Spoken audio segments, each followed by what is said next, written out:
நம்பிக்கையோடு எதை செய்தாலும் மனிதன் மனிதனாகத்தான் இருப்பான். வாழ்கிற வாழ்க்கை வெற்றிகரமாக அமைய வேண்டும். நல்ல எண்ணங்கள் வேண்டும், நல்ல நம்பிக்கை வேண்டும். நம்பிக்கை ஒருவன் விழுந்து விட மாட்டோம் என்று நம்பும்பொழுது தான் ஒரு குழந்தை நடக்கவே ஆரம்பிக்கிறது.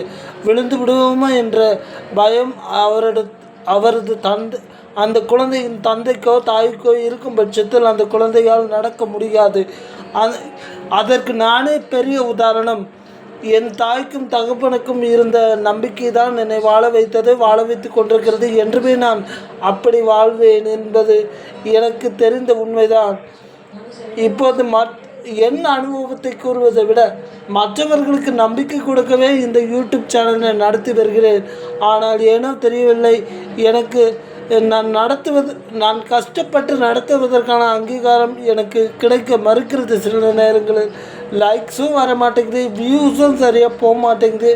நிறுத்திவிடலாம் என்ற எண்ணம் தோன்றினாலும் ஆனால் அதை நிறுத்த எனக்கு மனமில்லை. அதனால தான் தொடர்ந்து நடத்தி வருகிறேன். இவ்வளவு தூரம் முன்னேறிவிட்டோம். 1,00,000 வியூஸ் கிடைக்கும்ன்ற நம்பிக்கையோடு நான் சென்று கொண்டிருக்கிறேன். அந்த நம்பிக்கையை மக்கள் எனக்கு காப்பாற்றி கொடுப்பார்கள் என்ற நம்பிக்கை எனக்கு இருக்கிறது. மக்களை நம்பியே இந்த யூடியூப் சேனலை நடத்துகிறேன். நான் அரசியலுக்காகவும் ஆளும் கட்சிக்காகவும் சில வீடியோக்களை போட்டிருப்பேன். ஆனால் நான் என்ன கண்டேனோ, என் அனுபவத்துக்கு என்ன தெரிந்ததோ அதைத்தான் நான் வீடியோவாக வெளியிட்டேன். எந்த அடிப்படையிலும் யாருக்கும் சார்பாக எந்த வீடியோக்களையும் நான் வெளியிடவில்லை. என்னை கனிவாக நடத்தியவர்களுக்கு ஆதரவாகத்தானே நான் வீடியோ வெளியிட்டேன்.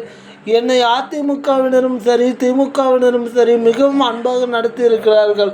ஆனால் திமுகவினர் மிக மிக அன்பாக நடத்தி இருக்கிறார்கள். இதைவிட அதை விவரித்து கூற எனக்கு வார்த்தைகள் இல்லை. ஒரு முதலமைச்சராக இருக்கக்கூடிய மு.க. ஸ்டாலின் ஐயா அவர்கள் எதிர்க்கட்சி தலைவராக இருந்தபோது என் ஊருக்கு வந்தபோது அவர் காலில் விழுந்து வணங்கியதை நான் பலமுறை வீடியோக்களில் கூறியிருக்கிறேன். எம்பி கனிமொழி அம்மாவை சந்தித்த போதும் எனக்கு அவர்கள் தந்த மரியாதையை நான் உங்களிடம் பகிர்ந்திருக்கிறேன். அதனால்தான் திமுகவுக்கு ஆதரவு அளிக்கிறேன். மற்றபடி அவர்கள் தந்த மரியாதைக்கு நான் கொடுக்கும் பதில் மரியாதை தான் அவர்களுக்கு நான் அளிக்கக்கூடிய ஆதரவாக இருக்கிறது. இதை மட்டும் அனைவரும் புரிந்து கொள்ளும்படி கேட்டுக்கொள்கிறேன். நன்றி, வணக்கம்.